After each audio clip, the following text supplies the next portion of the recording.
Welcome to the Bike Life Podcast by Warmshowers Foundation, where we will be sharing knowledge, experience, tools, and stories of touring cyclists and hosts from around the world.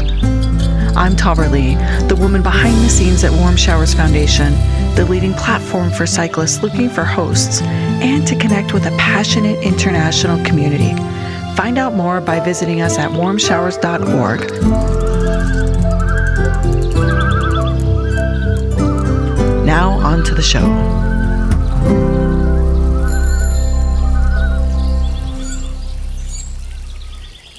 Imagine the beginning of the pandemic, the restrictions that we felt, which we all remember. And today's guest made the decision to cycle from Chicago out to the sea solo at 61 years old. She continues to share her story far and wide and has been featured in publications such as the New York Times. It really is my honor to welcome Jane Hertenstein. Did I say that right? It's Hertenstein. Stein. I know I meant to ask you that first. Hertenstein. Thank you for taking the time to speak with us. Thank you. So let's start, because I know you have a great big, beautiful biography of who you are and what you've done. And I would love for you to start with that, because I feel like it's worthy to recognize everything about you. So tell us a little bit more about yourself. Well, I lived in Chicago, as you mentioned. I was doing, community activist work, working at a homeless shelter in Chicago. And, everything was good. I had been there for many years. I had recently divorced, which was very sad for me. And I was still working through the grieving of that relationship, of course. And also, I'm a writer. And I have a lot of online presence and also articles and stories that have been in print publications. So quite a few, though. So I won't go into any details. But I've also done workshops on something I've somewhat trademarked as flash memoir. Everyone knows what memoir is, but flash is sort of a format of writing small. It's like the haiku of prose. So when I talk about flash memoir, it's about taking small memories, those sparks as they were, and turning them into something that can be shared with other people. I love that. And you're talking to the right audience, because a lot of our community captures their stories either through photos or written pieces or video blogs. So let's just say this. Anybody that wants to see what you have and what you've done, Google you. We're going to just check the spelling of the name on this video or podcast, wherever you're watching or listening, and Google Jane so you can find out more. But we're happy to put the link to that workshop, because thinking of, a lot of our touring cyclists and hosts, they have some really fantastic, amazing stories to tell. In fact, on this podcast, I talk to a lot of authors, and it's always such an amazing, expansive experience. So I love that. Flash memoir. Okay, keep going. Well, it's just a way to turn those anecdotes that people, they feel like it's just cocktail party conversation, or, you can say, I do rock climbing or whatever, or I cycled across the country, but it's about how to turn it into a story. So that's one of the things I do. And I guess in the notes, we'll also put in I'm a blogger or essayist, and we can have links to that in the notes. For sure. Happy to. So, and I'm still so curious about the writing pieces. I feel like I could spend the whole show talking to you about writing. But let's keep going with your biography. What is your history or experience with cycling? Probably at the age of 2, my father strapped wooden blocks onto a tricycle, and I could ride to the end of the block. And I think that started everything. I remember, again, maybe being a kindergartner, and I took my bicycle. Of course, my mother, this is like the 70s. Nobody's watching their kids. I took my bicycle across the highway, and I was bicycling inside an apartment complex, and it started to get dark, and I knew I had to get home, and then my pedal fell off. And so again, I had to use my own resources to get back across the highway, get back home, and act like no big deal. Mm-hmm. Mm-hmm. Yeah. And that is the beginning of the resilience that you learned in cycling. Right. And I don't know if even in the notes we have an opportunity to have like a link to a picture. I have a picture of me at age 16 on my Huffy Scout with a little backpack on, getting ready to go for a bike ride. So you've been cycling your whole life?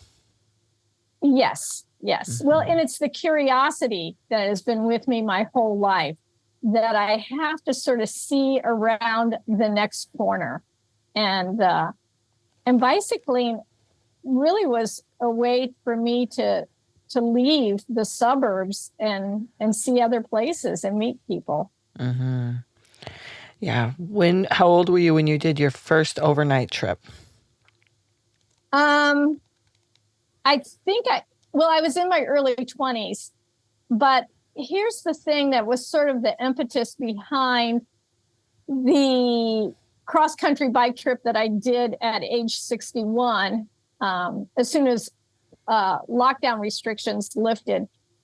At age 16, I was introduced to the idea of the Bike Centennial. There was two couples that started Bike Centennial, which was going to be a cross-country bike trip for 1976 in time for the bicentennial.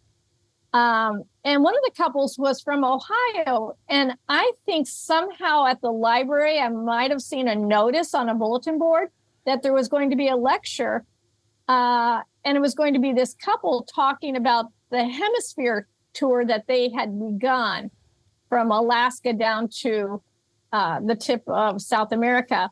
And so I went for that, but it was the couple that had sort of pulled out of that trip to come back to the States and start working on plans for Bike Centennial.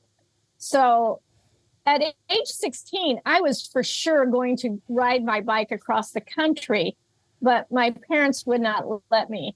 So that when I was 61, just invert those numbers, I decided that this was my time to do it, that this was my chance. And how long was that trip that you took once the lockdowns, once we were released to be free again? Well, that's when I went from Chicago to Seaside, Oregon. Yes. My daughter lived in Eugene. Okay. It took me about 43 days. Mm-hmm. Was it what you thought that it was going to be? Well, that was not my first bike trip. Okay. So I had done several bike trips prior to that. I had started actually with a pretty good friend of mine who also lived in Chicago, and we worked together.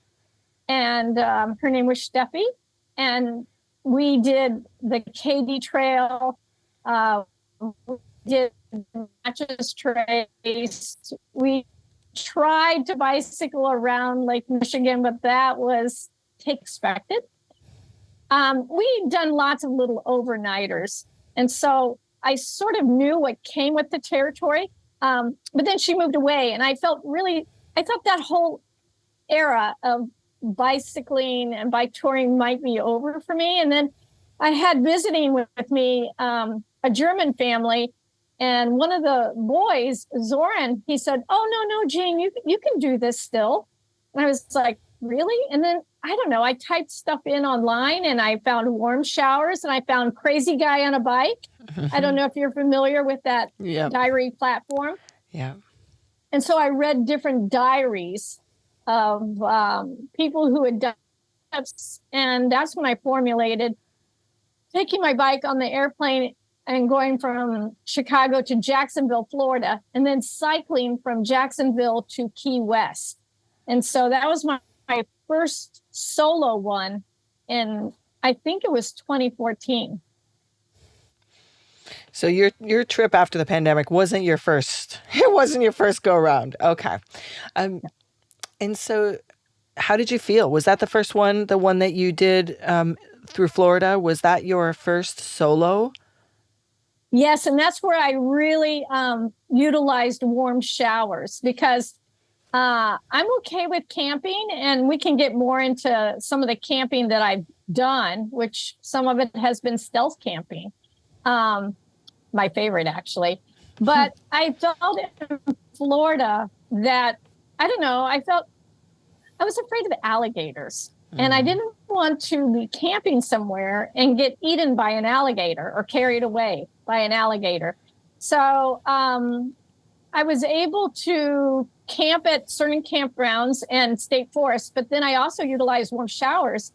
And several of the people I'm still friends with on Facebook, and one of the guys, he told me, well, he liked me a lot because he said, you came on a bike. And I said, well, yeah, it's warm showers. It's hospitality for bicycling, for bicyclists. And he said, no, I've had people come in their car with bicycles on the back. And he said, I come out of my house and tell them to keep going because I only take bike tourists. And I said, yeah. Oh, well, yeah. He was surprised that you were actually doing the thing. Well, no, he was glad I was doing the thing. Yeah. He wouldn't have taken me, even though he accepted me online, my request, he would have told me to keep going if I came in a car with a bike on the back. Interesting. Okay, I love this term that you just said, which is stealth camping. Tell us more. I want to hear about stealth camping.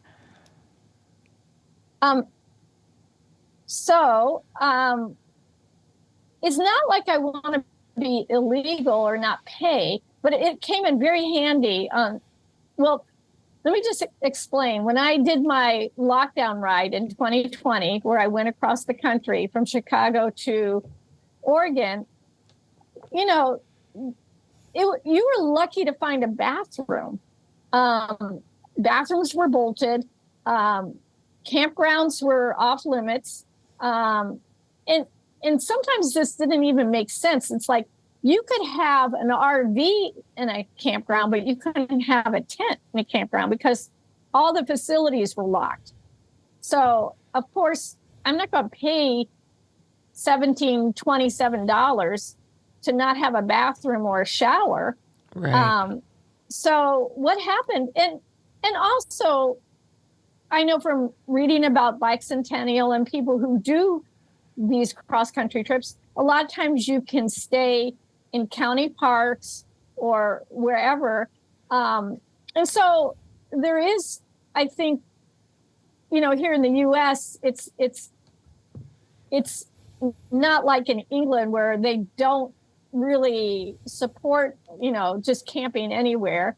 And I'm still not saying you can camp just anywhere, but a lot of times I gave myself the freedom that if I got really tired, if it was getting dark, I could always just look for a spot and pull over. And I had different, thresholds that I would look for a spot. And a lot of times it was county parks. So it wasn't like too out of the ordinary. And the best places are the county parks that have a pavilion and also have like electrical outlets. So I could recharge my device and get up the next morning and go. Did you ever have an instance where you were camping stealthily and got caught and told to move along? Yeah, with Steffi, actually. We were in a little park, and I had done some online investigation, and I knew there was a campground. We just couldn't find it. It was getting dark. So, we just camped by this little lake. But in the morning, like a warden came in his truck and he's like, oh, you got to take your tent down. And I'm like, okay. And so we're tent down, and then he wrote out an ordinance. And I said, "Oh man, is this a ticket?" He goes, "No, but if we find you again, then you will have, to show up in court." But I was like, "Okay, you're never going to find me again." Yeah, right. And so some of the rules of stealth camping, especially if you're in a place that probably hasn't supported camping, at least on a sign, is to, set up a little late and break camp very early so that, it looks like you're just having a picnic instead of a camping experience. Right. So let's go back to this journey after the pandemic. Obviously, you were a different age when you did that most recent trip, assuming that's your most recent trip. Have you done a trip since then? I've done little ones, but Yeah. I'm actually fixing to go to Germany in 2 weeks to cycle up the Rhine River. Amazing. Is there anything about touring solo right now that you think about differently because you're solo? Well, when you say right now, I guess we would have to point to my age. I'm going to turn 65, and maybe it's just would have happened naturally. I get a lot more of that trip protection insurance, and I got sort of a package health insurance thing. Right. I mean, actually, when you're overseas, it's not crazy like here in the US.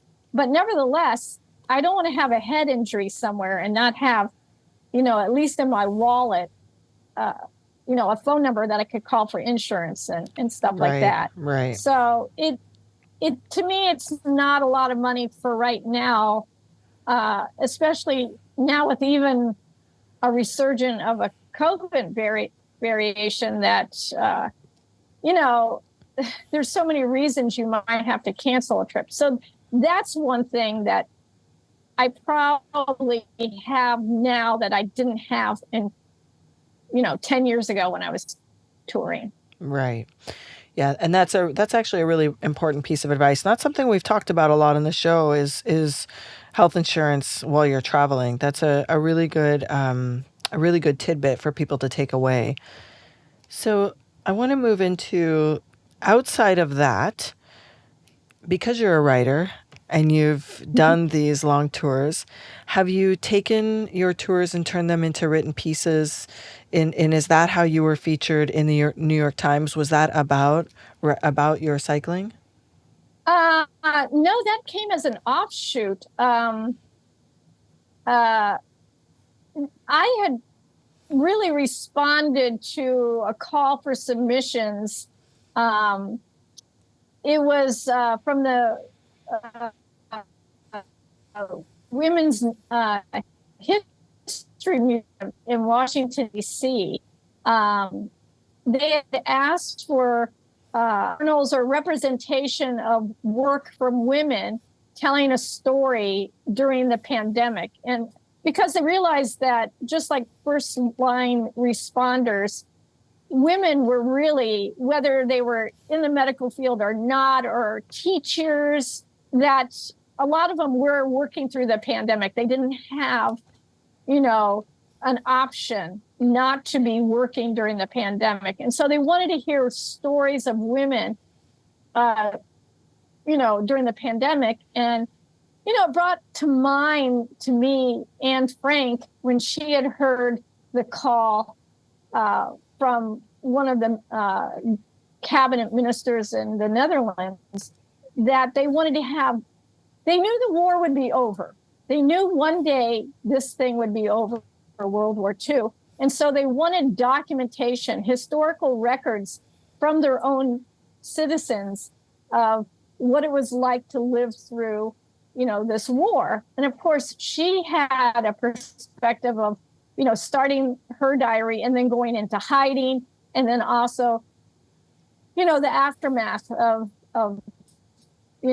the diaries being found and the pages collected and eventually published by her father. So I sort of thought, these historical records, of course, they'll be of interest to the Women's History Museum. So I submitted blog posts that I had done, things like that. And so I guess a reporter from the New York Times was interested and asked for excerpts of what the museum had gathered.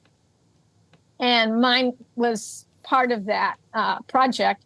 And then the editor sent, sort of like what you did, asked for some biographical information. And I mentioned that I had done this bike trip. And that was one of the things that she put into her intro for me in this article in the New York Times, is that I had, during the pandemic, when lockdown restrictions lifted, I had, ridden across the country. Yeah, you ventured out as soon as you could. You're like, I'm going to go out and I'm going to go far, far away from where I've just been stuck. I love it. I love it. So, Jane, tell me, where can people find you? So other than Googling, and I want people to Google you so they can see your other written pieces, but in terms of like this upcoming trip in Germany, do you do a regular written blog of your cycling experiences? Well, I include, yes, I have it's at Memorious, that's the word Memoir Us, memoriuswrite.blogspot.com, and we can put that in the notes. So I'll post stuff there, but I also publish my trip diaries at Crazy Guy on a Bike. Oh, you do? And that's okay. crazyguyonabike.com, just the whole word. Yeah, Crazy Guy on a Bike. We'll put that in the show notes. We're familiar with that. Yeah, so people can search for your written pieces there too.